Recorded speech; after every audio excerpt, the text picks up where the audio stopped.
if you show up everywhere as yourself, then when you get invited to show up somewhere else, the invitation has been extended to you as yourself.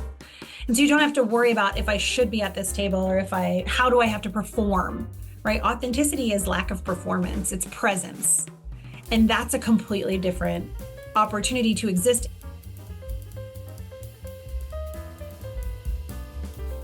Hey, I'm Nick Armstrong, and this is the Founded in FoCo podcast. In every episode, we get a chance to interview somebody who is doing cool and interesting things in our community. And today, we are super excited to have the super shiny, super sparkly Consultant Barbie, as she is known in the consulting world, Dr. Erika Michalski. Erika, welcome to the show. Thank you. Excuse me. Thank you. I'm so excited. I'm coughing. I think that's a thing. That's a compliment. I'm certain of it somewhere in the podcasting universe. That's real. It's the first page of the manual. You have to excitedly introduce yourself and then go into a hacking cough fit. So that's cough your gratitude for being invited to someone's podcast. I'm certain that's somewhere in the guest handbook for sure. Absolutely. Tell us what you do and how did you come up with the title Consultant Barbie? I was doing Barbie things and sequin things before Taylor Swift and Greta Gerwig. So I feel accidentally trendy in that way. The work that I do is in empowering other people through talent development and employee engagement. So I am an internationally recognized master performance consultant, which means I work with organizations that are in seasons of growth or change or mergers. I've been part of helping people get from being privately held to publicly traded on the stock market. I've done a lot of different things through a lot of different lenses in that work. And I also give keynotes, again, with the idea of employee engagement and talent development. How do we take what we have and leverage it to get where we want to be? So that's the crux of all of the work that I do. I'm an aggressive authenticity advocate. So the underpinnings of everything that I do are from emotional intelligence work to neuroscience to human evolution, all as they come together, sort of this big mixing pot of chaos. But the underpinning of all of it is, how does authenticity exist in the space where we're in? How do we create opportunities for people to show up as they are and then thrive? That's really, I'm so sorry. That's really what I am looking for when I work with individuals and teams and large clients and small clients. And the Consultant Barbie thing, so I do have water here. I can't keep hacking on your podcast. I'll feel terrible. If any of you out there happen to also have small children, you're very familiar with the show Bluey. I just need everyone to know that I am celebrating Friday with Muffin today because she's my favorite character on Bluey. I think it's always great when secondary characters have enough of a presence that they can be someone's favorite, because she's not a primary character, but she's fantastic. My Mother's Day gift last year for my children was only episodes of Bluey with Muffin in them. They had documented, they sat and looked at all the episodes. This was the love language in my house. That has nothing to do with anything other than going back to the framework of authenticity. This is who I am and this is how I show up. Today, it includes Muffin. So Consultant Barbie was born out of this idea that Barbie has done a lot of things that no one has said you can't or you shouldn't. And while I recognize and appreciate the challenges culturally that Barbie has represented over time, I'm a child of the 80s, and early in my life, Barbie went to space. You can see back here in the corner, I have astronaut Barbie in my office. She went to space in pink glitter, and the whole world said, yeah, that makes complete sense. So what I love about the energy of Barbie, and when I was associate dean on a college campus, they called me Dean Barbie. And when I was working at leading a division at a school of pharmacy before that, they called me Pharmacy Barbie. So I've carried this Barbie moniker. I happen to like pink and glitter and have blonde hair. Sometimes Mother Nature and I agree, sometimes we don't. Now it is taking a lot more effort to have my blonde hair, but I've had some of that subtle Barbie energy my whole life.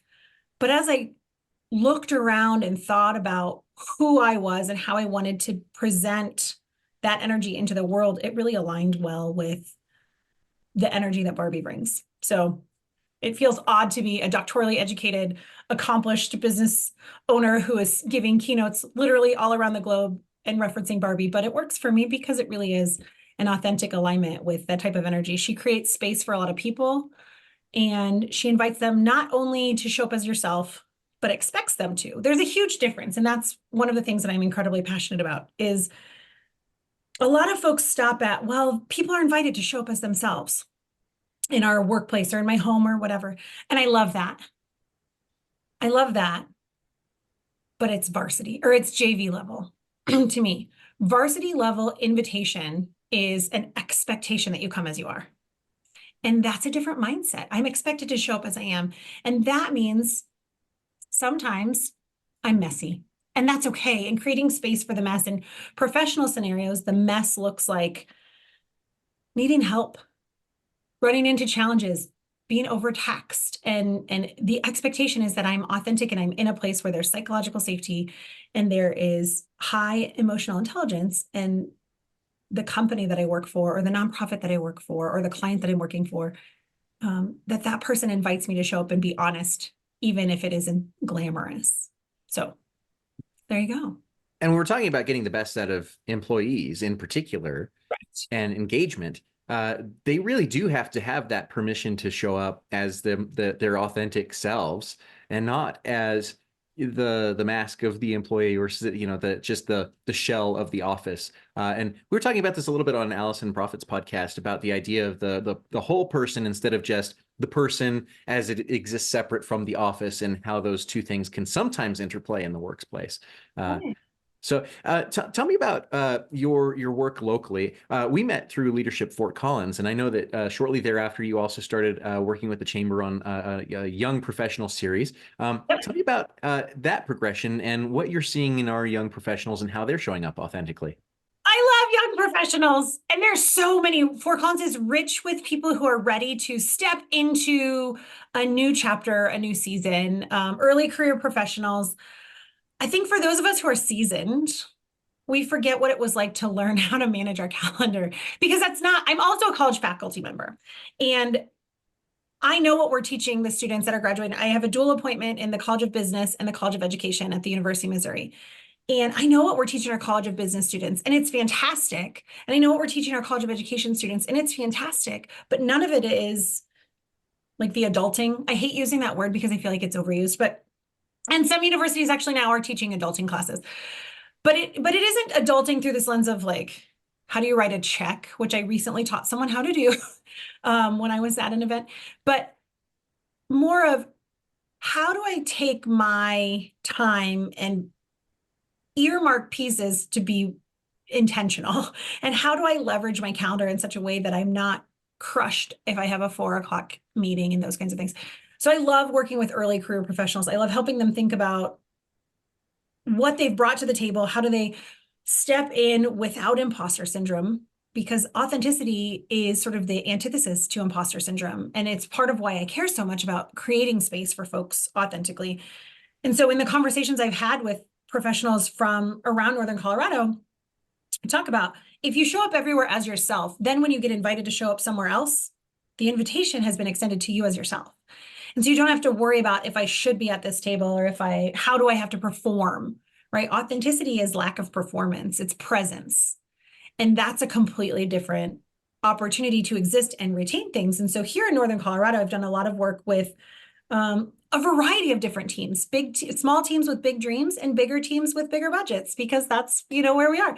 But I have had the opportunity to connect with, we have a great collection of nonprofits here in Northern Colorado. It's a huge pool of passionate people. So I love getting to collaborate with folks in the nonprofit sector and help them think about what does it look like to elevate and amplify their mission and their vision through the empowerment of authenticity in their employees, because that's where it radiates out, right? Like that's the ripple effect, particularly in the nonprofit sector. So when we're thinking about employee engagement, we're thinking about alignment of people, which is very different. You can be an incredible person and not a good fit. And that is another conversation I've had with particularly early career professionals, but I also have a lot of clients who are in the transitioning phase of like, I'm looking for something new, or I'm looking to move in these things.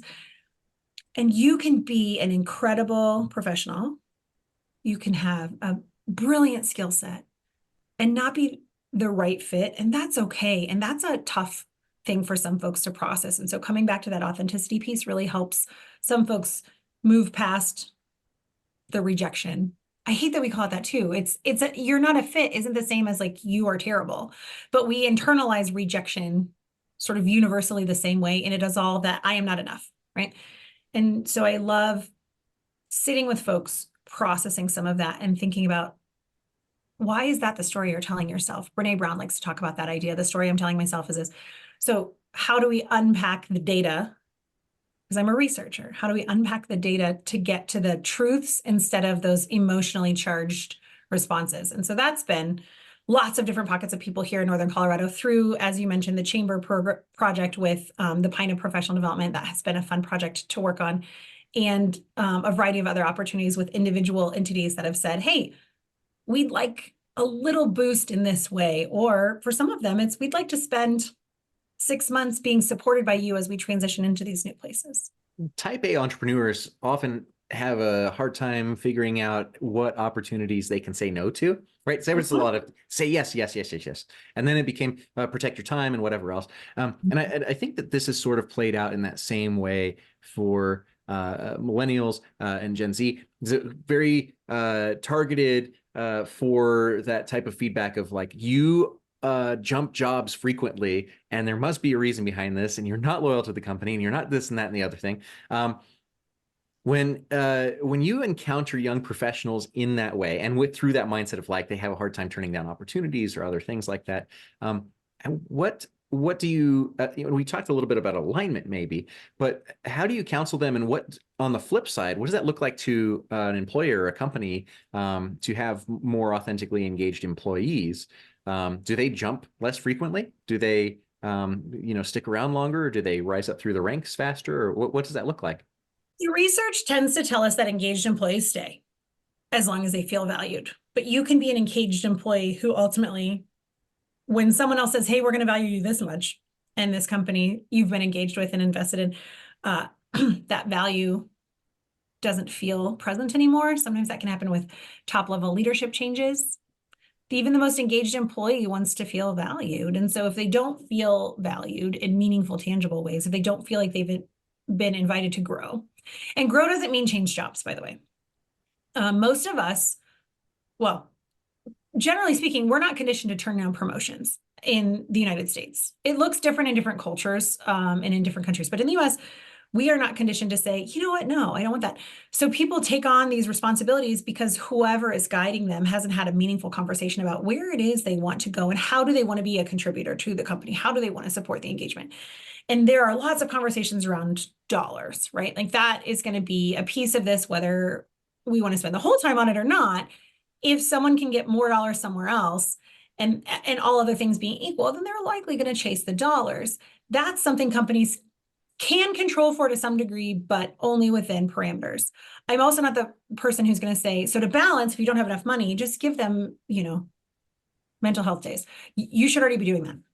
We should already be hiring the whole human and honoring the whole human through things like mental health days and being able to take time off without justifying anything about it. Because really, one of the other client bases that I have is HR professionals. I work with HR professionals all the time. And from a legal perspective, I don't have to tell you why I'm not going to be at work. And if someone is forcing me to tell you, then there is the potential for a lawsuit depending on certain paperwork that you've signed at the beginning. So I can't say that's a universal truth, but generally speaking, what people don't realize is that expectation has been an implicit thing that we've projected onto people, because what we're trying to say is, I really am committed, but today I have to go to the emergency room. Oh, today I won't be at work, full stop. And when we have a culture where that feels supported and valued, that's the psychological safety that I referenced before, that we trust people to do their work. We've seen a lot around this conversation with return to the office and the hybrid, and do we trust people to work? And there are some people that are trying to spin the return to work is really about building relationships and we do better work together. And data says sometimes that's true and sometimes it's not. So when we're looking at engagement and we're looking at retaining top talent, we have to understand A, how they feel valued. And most of the time we aren't asking that question. And B, what their desired growth pattern is. And that's on them. And we have to have those honest conversations. Some of that comes through the evaluation process, the annual, HR reviews or what have you. But if you're only having that conversation once a year and it's through the structured paperwork from HR, you're not doing it well. And people don't feel invested. So in lots of spaces, we talk about how people want to be called in instead of called out. This is a phrase that people have used for years and years about how do we engage people. Calling them in with purpose and meaning is rooted in knowing who they are and where they want to go. And the more we make the effort to do that, the better off we are with engaging. And that means sometimes we hire a person who in the hiring process communicates that they want to do certain things.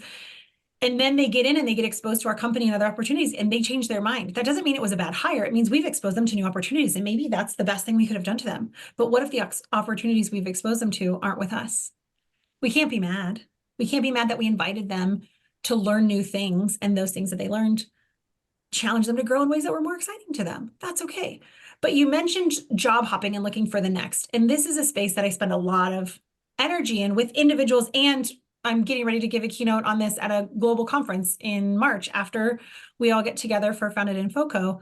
I'll be down at a conference talking about the same idea. So when we're looking for satisfaction, when we're looking for holistic satisfaction, there are 4 key neurological channels that directly contribute to this. I'm not going to spend a bunch of time talking about the research, but if anyone's listening and watching and wants to know about it, I will have this conversation over coffee whenever you want. But in that process, one of the neurological channels we talk about is focus, being present. And it isn't just focus like when I'm working, I turn off my email and I put my phone in sleep mode, that kind of focus, although that's really great. It's being present enough in the process and in the achievement in the moment, instead of being distracted by the next and the next and the next, and particularly for entrepreneurs. The average entrepreneur is highly dopaminergic, meaning that they are pulsing with more dopamine than the rest of us. And highly dopaminergic people really struggle to have a sense of satisfaction because that dopamine, it turns out there's a bunch of really cool research that's happened in the past couple of years on dopamine in particular. Of all the neurotransmitters, it's an unsatisfiable neurotransmitter. So you can't get your dopamine doesn't feel rewarded when you go on social media and see the likes like we used to think. That's all been disproven in these unique ways. And so dopamine only cares about pursuit. So if you are someone who's highly dopaminergic, you maybe during a season of your life, love the pursuit of a relationship. And then as soon as you secured that romantic partner, you were no longer interested.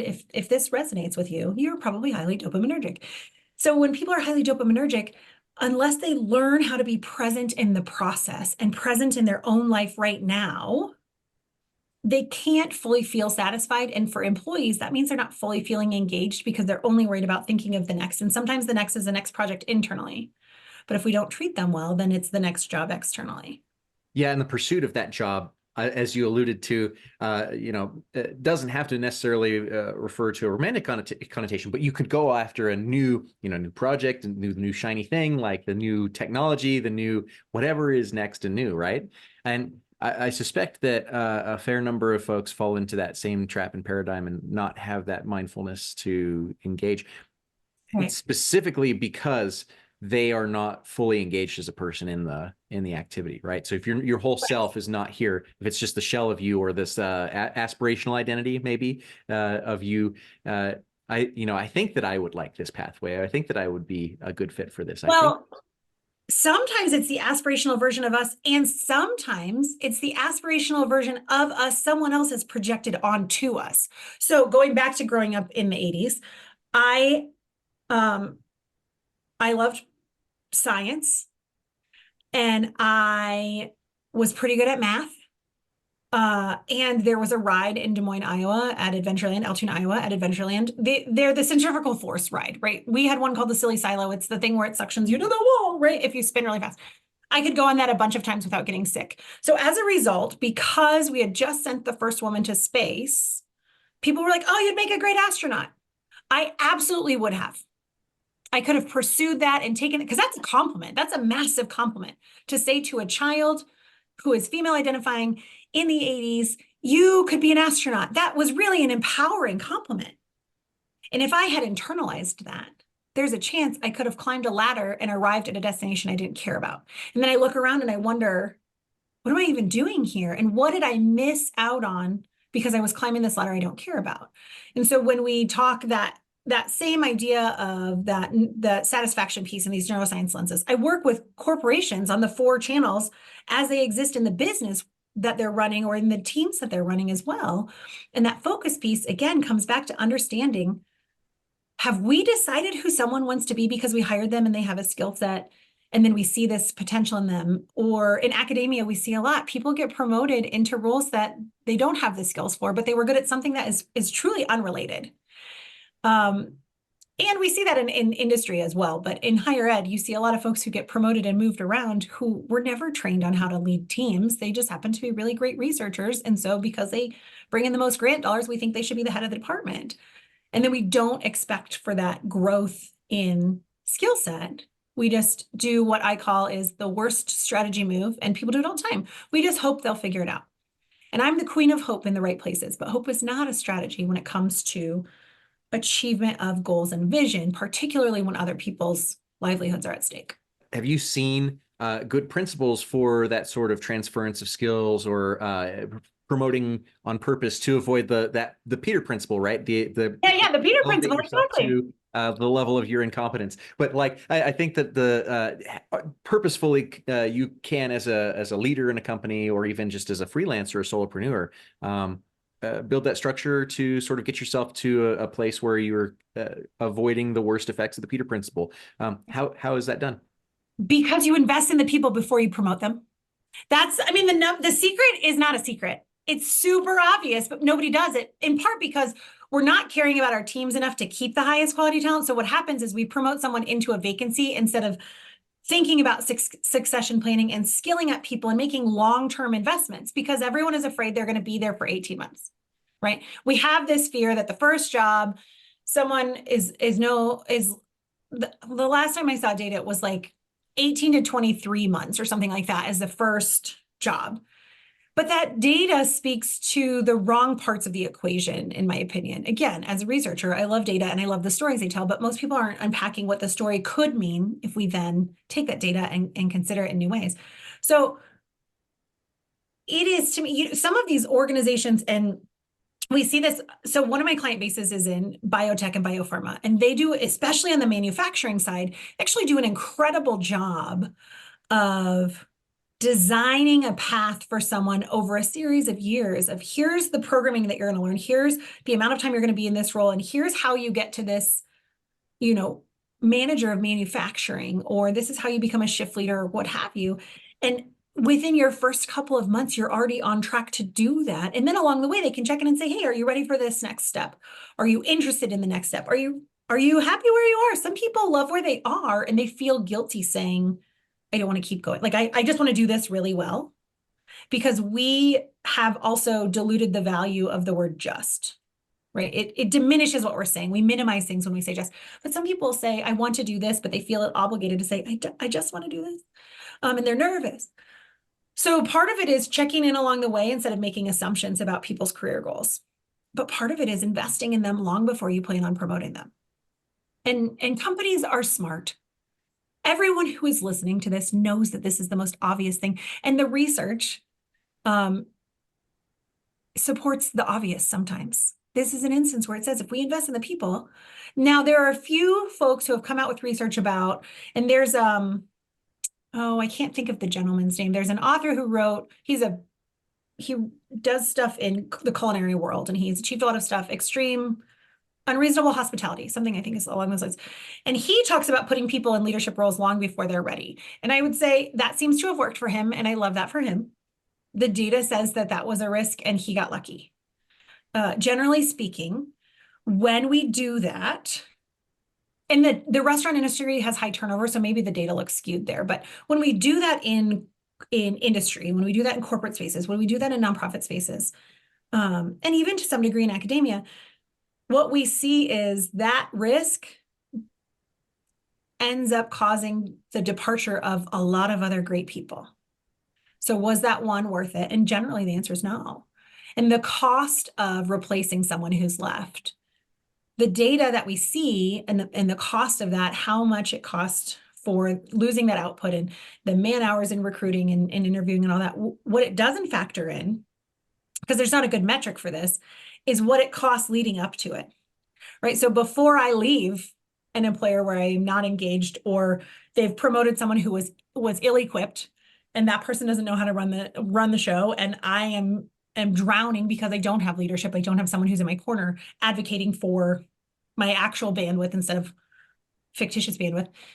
You know, I start to step back long before the last day that I'm on site or working for the company. So we're not even factoring in what it costs in output before we get there. Have you seen that this is a trend as a result of a particular type of management style, or is this something that was just we haven't had the emotional intelligence to sort of ask these questions as a community yet?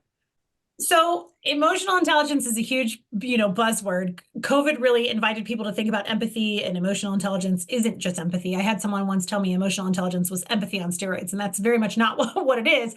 But as some of us have been doing emotional intelligence work for years, and I've had the opportunity to train with Daniel Goleman and his team and build some content and programming around how do we create a culture of emotional intelligence? Because what's happened, some of the challenges, we had someone who was well-versed in emotional intelligence, and that one person can't save the culture of an organization. It seems like it would be great, but it's not possible. And so organizations were putting all of their hope, back to that hope, into a single person who developed in emotional intelligence, or they found someone who seemed extra empathetic and they thought that was good enough. And what we have found is we really need a systemic perspective on emotional intelligence, because emotional intelligence as a concept doesn't start with empathy. Empathy is about other people, right? It is the feeling into, it comes from the German word Einfühlung, which is from art history, actually. So the origins of empathy as a concept were really about looking at artwork. And when I see a picture, even though I'm not in that rain, on the side of the road in the rain, I can feel myself in it and feeling into it. This is the idea. So empathy is about other people, but emotional intelligence actually starts with the self.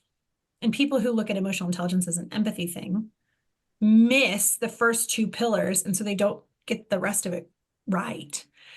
And so we had this increase in empathy and conversations around empathy, and it's high emotional intelligence now is the number one indicator of leadership success. Empathy is the number one skill companies are looking for. Like we've seen all the data, we've seen all the articles. They started coming out during COVID and have continued because people are piecing it all together. But if we are hoping that one person is good enough, then we're really sort of throwing a life raft out into a hurricane. So instead, it isn't about one leadership style over another. I just last week was talking about authentic leadership is the secret. If you're predictable, people know who they're coming to.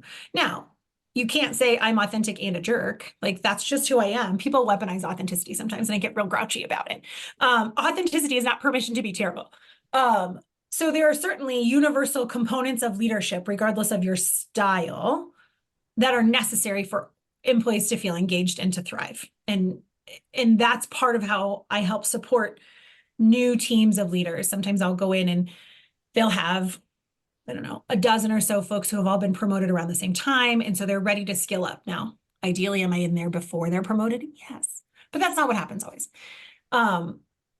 But the leadership style isn't where the problem lives. It is an organizational assumption that one person with a skill set collectively serves everyone. And that's really where the disconnect lives. In most instances, anyway. Assuming that we have listeners who are leaders in their own right, or freelancers, leaders in their community, or other things like that, what are some steps or even lessons that they can learn right now to set themselves up for success, moving into more and more leadership roles to become more authentic leaders? Be present in your own experience, for starters. You'll learn a lot if you can figure out how to be present.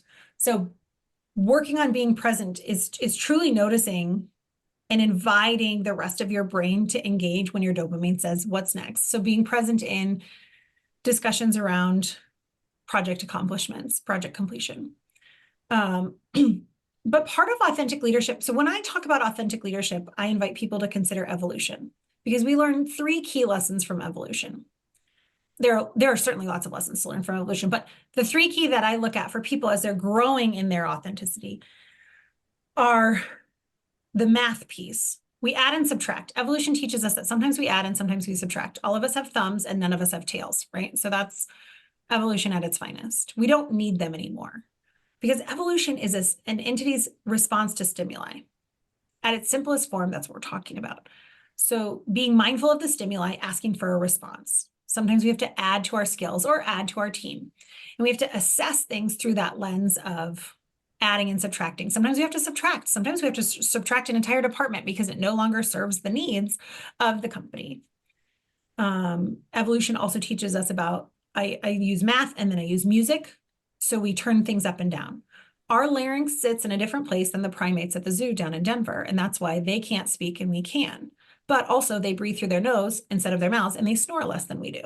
So when we adjust things to highlight them or leverage them in certain ways to be vocal, we have to be mindful of the implications that things don't operate in vacuums. So when we make adjustments, things change. Just like if you're in the car and you change the bass in your music, it's going to change the whole thing. It may be a change you really like, but we have to be mindful of the implications and the impacts it's going to have across the board. But the last piece is really why I like thinking about evolution as we're growing in our leadership. Because at the cellular level right now, you and I have parts of us that are identical to the original single cell beings that lived on this planet. So evolution says some things stay. And when folks are growing as leaders, when they're shifting into new roles, sometimes there's this idea, or even when they recognize what isn't working and they need to change. Change is one of the most terrifying words for humans because it triggers in our amygdala fear, because it's a catalyst of uncertainty. And we are wired to be afraid of the unknown because things used to eat us, right? So uncertainty used to mean run real fast and then figure it out later. So for folks as they're growing, I want them to think, what is working that will continue to work? What makes me awesome that will continue to help me thrive? And to embrace that instead of thinking that stepping into a new role means I have to overhaul everything, right? So that's part of it. But the other part, when we're thinking about authentic leadership and authentic alignment, so I've said a couple of things, but I will say, if I can give one thing, if you said, hey, Erika, what's the one thing that everyone should consider when they're leaning into authenticity? It is this. When we say something is hard, when we say this is hard, or I'm struggling, we have to pause and think, is the effort to do the work hard or the work itself hard? Because I know we've known each other for over a year, and I know some days you have hard work and it is so fulfilling. Right? The work being hard is part of what drives you and I to keep going, in fact, sometimes. But if the effort to do the work is hard, that's usually an indication there's lack of alignment or inauthentic behavior. If it's taking me a lot of energy to want to do the hard work, that's a very different conversation. And so folks who are in leadership roles, this is actually a conversation I coach lots of leaders on having with their teams. When someone says, this is hard, or I'm frustrated, is the frustration coming from needing a new skill to do the work because we're still invested? Great, I know how to solve that. But if the frustration is coming from, I don't really care anymore, or I'm not engaged anymore, then we have to look at it differently.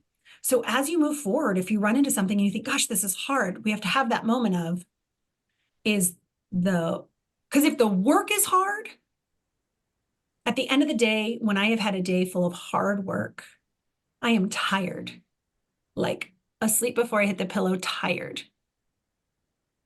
But if the effort is hard, and I'm certain everyone listening has had a job where the effort was a struggle, right? Some of us, it was just like our first job and we needed a job and this is how we discovered what we didn't like. Or if you have a job where you learned what you don't like, usually that's where we find that effort is hard.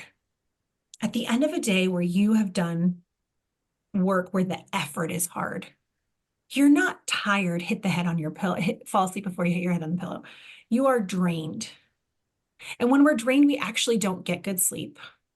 We don't fall asleep well, and we spend a lot of time trying to fall asleep, navigating this reel of regrets. And so if you're finding yourself in that reel of regrets place, if you find yourself brushing your teeth at the end of the day and looking at that person and going, I don't really recognize that person anymore. I don't recognize those decisions. Because like when I make mistakes, which 100% happens, just ask my children. When I make mistakes, but they were authentic to who I am and what I believe, or they align with things that I think are really important. And there may have been a discrepancy between what I thought was important and what my children thought was important, like what we were having for dinner. But if I made authentic mistakes, at the end of the day, I still see that person in the mirror and I say, I can understand how she did that. But when folks are in this place where they are realizing they're unrecognizable, it's really hard to manage mistakes and move forward with purpose when we don't understand the person who made the mistake in the first place. So look for that incongruence and look for that discrepancy between the effort being hard and the work being hard. And I'm assuming that if you're listening to this in your car, that you have found a safe place to park while you process what was just a world-shattering paradigm for you. So, Erika, would you kindly tell us what your now that we've all had that moment of heavy, what's but it's an important moment it's of such an important question. No, I'm 100% with you.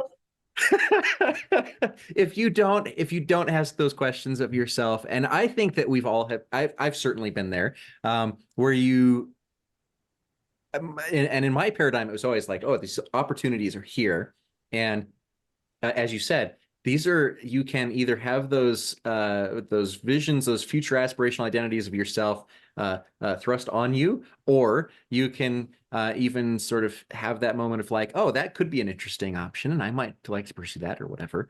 And those are hard choices. And when you choose wrong and you are aware enough that you have chosen wrong, that dissonance that occurs in your ability to sleep and ability to recognize your own decisions, that's a really interesting way to look at this is a signal and as a methodology for changing your behavior and changing which path you're on. So. Well, and some people think if I'm on the wrong ladder, if I climb faster or with more aggression, I'll like it better. I'll eventually decide to like it. And so that's where I always come back to this effort versus the actual work, because I know lots of folks who climbed really aggressively to the top of really fancy ladders, and at no point did they feel fulfilled. And it wasn't until they fully reset, call it a complete pivot or whatever it is, but it wasn't until they fully separated and had space to say, oh, all of that was hard because I didn't care about those things, or they didn't align with what I want to be doing and how I want to be living and how I want to be utilizing the skills and talents that I have. Well, so tell us about your panel at Founded in FoCo in particular, Sure. And how it relates to all of this that we've sort of covered. Are people going to walk out with their brains melted? Is that what? I mean, I feel like this is setting me up to do it again, right? Let's see if we can do 2 rounds in a short period and see how everyone survives. To me, it's a really fun topic. So we're talking on Wednesday, during that week, on Wednesday at 1:00, we will be talking about collaboration.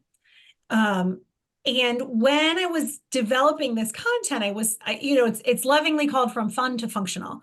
Lots of people think that collaboration is really fun until they're doing it.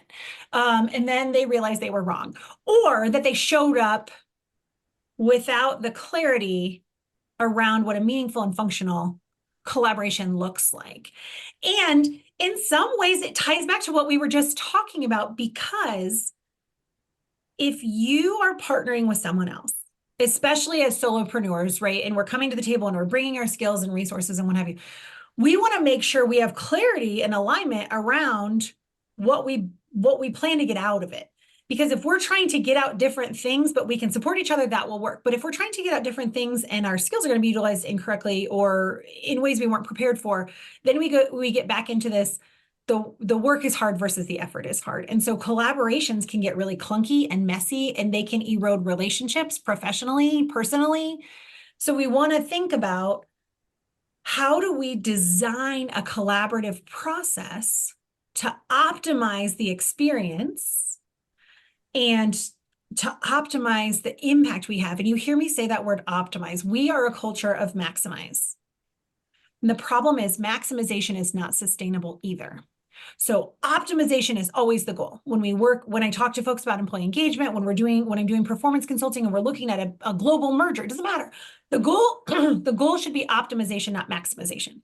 In little pockets of time, can we maximize? Sure. But if a collaboration is established with the idea that we're going to be maximizing each other, or that we're going to maximize all of our time in this collaboration 100% of the time, the likelihood of it crashing and burning is really high. So that's what we're going to talk about, is how do we design a collaborative experience so that we have as much clarity as possible out of the gate, and people with different desires about what they're going to get out of it can still absolutely collaborate together, but they have to know long before they're, in the throngs of things, this is a side hustle for me. And this is, for some people, that whatever they're doing, whatever this collaboration is perpetually a side hustle, and they love that energy. And for some people, they're hoping this is a project that converts their side hustle into their hustle, right? Into their permanent work. Those are very different mindsets. And when things are sticky and messy, how you're going to show up is going to be different. So we need to have clarity around that. And some of the other pieces, some of it is really practical. You'll leave thinking about, how do you write up contracts a little bit? Like, what are some considerations you want to include in it? How many revisions are you willing to let someone have before you say this is the limit? If you don't put something in about revisions, guess what? They can ask for endless until you reestablish the contract. So that's really what we're going to talk about is collaboration, because most of us want to work with other people from time to time, even if we don't want to do it all the time. In the solopreneur space, and even organizationally, we want to work with other people. It's a great opportunity to be challenged. It's a great opportunity to be invited to think with different perspective. I love talking about the science of decision-making. I do a lot of research in the behavioral economy space. And so Daniel Kahneman and his team have this great concept around the process of decision-making. And so when we think about how do we as individuals make decisions and what role does this play in a collaborative nature, that really helps us be prepared for some of before we were starting, we were talking about how I love to say the phrase, life gets lifey. And so when we have some of these parameters in place, we're more equipped to navigate the lifey stuff, the messy stuff that happens in a collaboration, so that we can get to the other side and still feel like it was the right choice. So we are going to talk about that in 45 minutes. And it's possible I will melt your mind along the way, because we might talk about the decision-making process and Daniel Kahneman's research, because I think it will help everyone think about, how do I show up to decision-making and when I partner with someone? Because then when you're in a partnership, we also have to be clear on who's the final say. And most people think, well, in a partnership, we just agree. And that is precious optimism that I love so much. But sometimes that's not how things go. So what do we do? So this is really a session on, what do we do in advance to minimize what goes wrong? And what do we do when things go wrong anyway? So what I've heard you say is group projects don't have to suck. Correct, they don't. Group projects don't have to suck. That, maybe we should retitle it, Nick. That's I really, love yeah, it. that's, I think, the marketing side of me. Where can we find out more about you and what you do, Erika? Well, you're going to come to my session, step one, right? We're all going to have this conversation about collaboration together, but you can find more about me. I'm trying to be more active in the LinkedIn space, because the world says we should all be doing this. Because so many universities are requiring students to create LinkedIn accounts and post a bunch, the landscape of LinkedIn has changed dramatically in the past, like, 4 years. So if you are out there going, LinkedIn feels weird, you're correct. It is a very different universe. So I'm showing up there, but differently, because I'm trying to understand the weird morphs that are there. Instagram, I try to show up there as well. That's where the Consultant Barbie moniker lives. My website is, my company is called Strategically Authentic, but I appreciate the efficiency of humanity, and no one's going to type all that out. So StratAuth, StratAuth.com is where you can find information about what I'm doing. And also, I just love coffee. So if anyone wants to connect and dig into some of the things that I've referenced here, or some of the things they maybe have seen in my social spaces, I am, this firsthand, I am always happy to sit down at a local coffee shop and say, here are my thoughts on this thing you're navigating. Yeah, caffeine for a meeting with Erika is a prereq. It's you definitely need to speed up. I would like to highlight that this is me caffeine free today, by the way. This is just who I am and how I show up. So for those of you who are like, man, how much has she had? The answer is 0. She has had water. I did have a good workout this morning. Maybe those are the endorphins that are driving all this. Understandable. Any last words of advice for a listener? If you are stuck understanding what authenticity looks like for you as a professional or as in your whole life, if you are excited about creating spaces for authenticity and for your people, your teams to show up and engage through new ways that are rooted in a mix of research around neuroscience and positive psychology and the data around retaining top talent, please sit down with me and let's have coffee. I want to help you take what you have and get it to that next level. I want to be part of that support network here in Northern Colorado. I fly all over to do the work that I do, but I'd rather do it here. I'm invested in my community, and I was raised in a household where you invest in the people around you. These are my people. We relocated here from the Midwest. We have put down roots. We are thrilled to be raising our family here. We plan on living here until we retire and go hide in the mountains. So if you are here locally and you're looking for ways to do some of this work and you're just not even sure where to start, or you need a book recommendation, or you really want to look at what does it look like to work with me, I would love to have those conversations. I'm not going to send you an invoice after coffee, but I am going to send you off with resources and questions to consider. And if you want to keep digging into that, then we look at what that means. But I am invested in growth here in Northern Colorado, and that is something I will never turn down, as someone who says, hey, I want to learn, or hey, I have these questions, or what is a book I can read, and then can I come talk to you about it? I will always have those conversations, and I am excited to be part of the continuing thriving community here in Fort Collins, looking at this authentic existence, because I would say Fort Collins across the country, it's one of those places where people really are doing their best to do their best as themselves. And I love that. And I am excited to continue to champion that in whatever way that I can. Erika, thank you so much for joining us today on the podcast and at Founded in FoCo. We'll see you March 4th through 8th at the Fort Collins Senior Center. And we're just excited to have this level of insight at the event. And as you said, group projects don't have to suck. We are super excited to see how we can collaborate better and get better alignment in our organizations. So for more great entrepreneurial insights, visit foundedinfoco.com. Check us out March 4th through 8th at the Senior Center, and we'll see you there. Hey, thanks for listening. I'm Nick Armstrong, and this is a Founded in FoCo podcast. For more great interviews like this one, join us at foundedinfoco.com.